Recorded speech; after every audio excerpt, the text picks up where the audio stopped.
Há 3 regras muito importantes que tens que conhecer se queres ser vegano. 3 factos, 3 regras, o que quiseres chamar, mas tens que as conhecer se queres ser vegano sem problemas de saúde. Cada vez há mais pessoas que se tornam veganas de um dia para o outro. Seja por motivos de saúde, moda ou razões ecológicas, mas cada vez mais pessoas transitam de uma dieta omnívora para uma dieta vegetariana sem se aconselharem primeiro. E isso pode ser perigoso. Já vi pessoas em um ano envelhecerem aquilo que não envelheceram em 30 anos ou a desenvolverem problemas neurológicos sérios. Se não queres ser uma destas pessoas, vê este vídeo até ao fim que eu vou-te explicar as 3 regras mais importantes que tens que seguir para ser um vegetariano ou vegano com saúde. E é verdade, vamos desmentir já agora aqui um mito muito comum, que é os primatas próximos a nós, como os gorilas e os chimpanzés, são veganos. E isso não é verdade também. Porquê? Porque os gorilas e os chimpanzés são, tal como nós, omnívoros. A diferença é que ingerem entre uma vez por semana a uma vez por mês proteína de origem animal. Por isso, no mínimo, teríamos que fazer igual, ou seja, ingerir proteína animal, nem que seja apenas uma vez por mês. Mas vamos àquilo que importa neste vídeo. Vamos conhecer as 3 regras mais importantes para seres vegano com saúde. A proteína é muito importante. Ela dá-nos aminoácidos para fabricar anticorpos, logo imunidade, neurotransmissores, logo equilíbrio mental, capacidade para dormir, pensar, etc. Hemoglobina, para não termos anemia, colagênio e elastina, para ter um aspecto saudável e jovem, equilíbrio dos líquidos corporais e muito mais. Se não ingerir os aminoácidos suficientes, é normal sentir-se cansado, deprimido, com insónias, sempre doente, pálido e envelhecido. Muitas publicações na internet mostram que as verduras são ricas em proteína. Já vi até publicações dizendo que os brócolos têm 50% de proteína. Isto não é verdade. As melhores fontes de proteína vegetal são as leguminosas, ou seja, os grãos, e quando cozidos têm até 16 gramas de proteína por cada 100 gramas, enquanto que um bife tem 26 gramas e o salmão tem 22 gramas. Dando mais exemplos, por cada 100 gramas o tofu tem 16 gramas de proteína, o feijão preto e o grão de bico têm 9 gramas, os brócolos têm 2,4 gramas, a batata cozida com pele tem 2,4 gramas, a batata cozida sem a pele tem 1,7 gramas, o arroz branco cozido tem 2,7 gramas, a esparguete de trigo tem 5,8 gramas, os cogumelos variam mais ou menos, mas andam à volta das 2 gramas. A quinoa tem 4,4 gramas de proteína. Como vês, não só têm menos proteína do que aquilo que se diz, como também não são proteínas completas, ou seja, sempre lhes falta algum aminoácido essencial importante para nós. Claro que isto não é regra geral, há sempre plantas que escapam esta linha, e uma delas é a quinoa, que tem todos os aminoácidos essenciais. O que fazer então? Primeiro, a quantidade diária de proteína recomendada atualmente é de 0,8 gramas de proteína por cada quilo de peso corporal, ou 0,75 segundo a FAO, o Departamento de Agricultura e Alimentação das Nações Unidas. Ou seja, isto quer dizer que uma pessoa com 60 kg deve ingerir entre 45 e 48 gramas de proteína real por dia. Ou seja, proteína de facto, não o peso do alimento que contém proteína. Segundo, deve combinar várias fontes diferentes de proteína vegetal para tentar colmatar as falhas de aminoácidos que cada uma destas fontes pode conter. Para isso, faça então uma dieta rica, diversificada, não coma sempre a mesma coisa, porque isso pode levar a que tenha deficiência então em algum aminoácido importante. Terceiro, frutos secos, sementes, levedura ou levedo de cerveja são bons complementos para obter mais aminoácidos importantes ao corpo humano. A espirulina também é uma ótima fonte de proteína, mas em relação a ela temos de saber mais de alguma coisa, que irei já falar a seguir sobre a vitamina B12.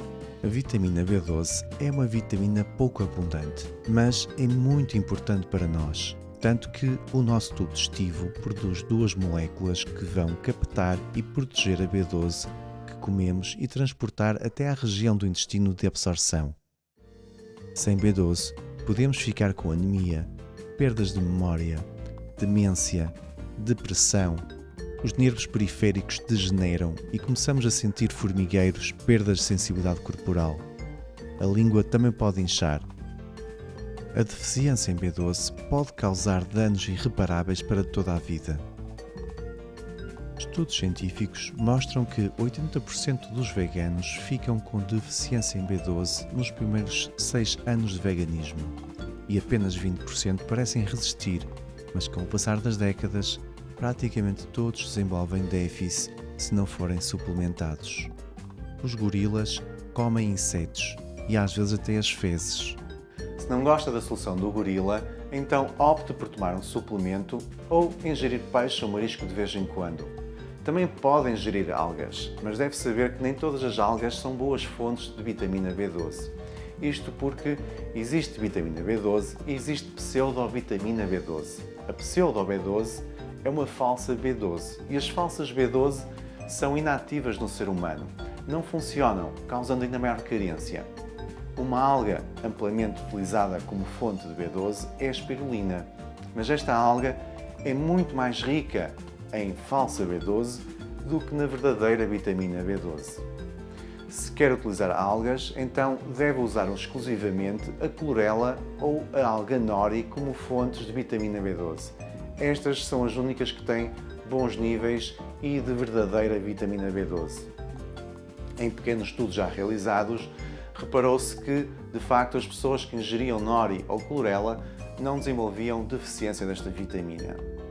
Poderíamos falar muito mais sobre este tema da vitamina B12, inclusivamente como medir corretamente os valores desta vitamina no sangue, mas isso fica para outro vídeo, ou então venha estudar comigo e com a minha equipa. Existem vários tipos de gorduras, entre elas a classe de ômega 3.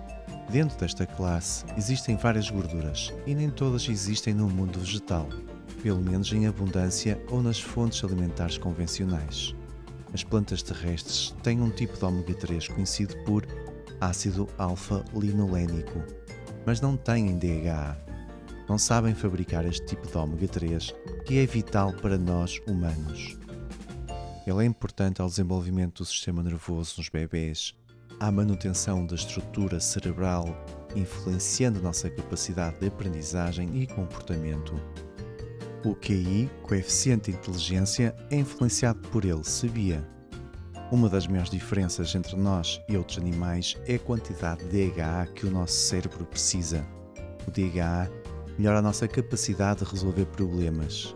Alguns investigadores acreditam até que o acesso a fontes alimentares ricas em DHA pode ter sido um ponto-chave na evolução humana. A partir do ácido alfa-linolénico, o ômega 3 das plantas terrestres, podemos fabricar DHA, na teoria. Na prática, os estudos mostram que a produção é residual ou inexistente. Há várias razões para isso, desde genéticas a epigenéticas, como o tipo de alimentação moderna rica em açúcar e gorduras industrializadas. A baixa ingestão de DHA leva à agitação, depressão, dificuldade em estar atento ou resolver problemas, comportamento agressivo e muito mais. As plantas terrestres não sabem produzir DHA, mas no mar não falta este tipo de ômega 3. Pode, então, optar, claro, por ingerir algas frescas, mas aí tem um outro problema associado, que é o excesso de iodo, que é perigoso para quem não está habituado e para quem tem problemas da tiroide. O ideal, então, é tomar um suplemento de ômega 3 rico em DHA, quer seja de peixe ou de microalgas. E se está grávida ou se pensa em engravidar, é muito importante tomar DHA. É um seguro de saúde para si, para a criança e para o correto desenvolvimento do sistema nervoso. O DHA torna-nos mais inteligentes e pacíficos. Então, resumindo, se quer ser vegetariano ou vegano, tem de fazer uma boa gestão da sua proteína e ingerir em cápsulas DHA e vitamina B12. Vá supervisionando a sua saúde física e mental durante a fase de transição e, se necessário, consulte um profissional de saúde. Bem, por hoje é tudo. Espero ter sido útil. Vejo no próximo vídeo. Até lá, seja feliz!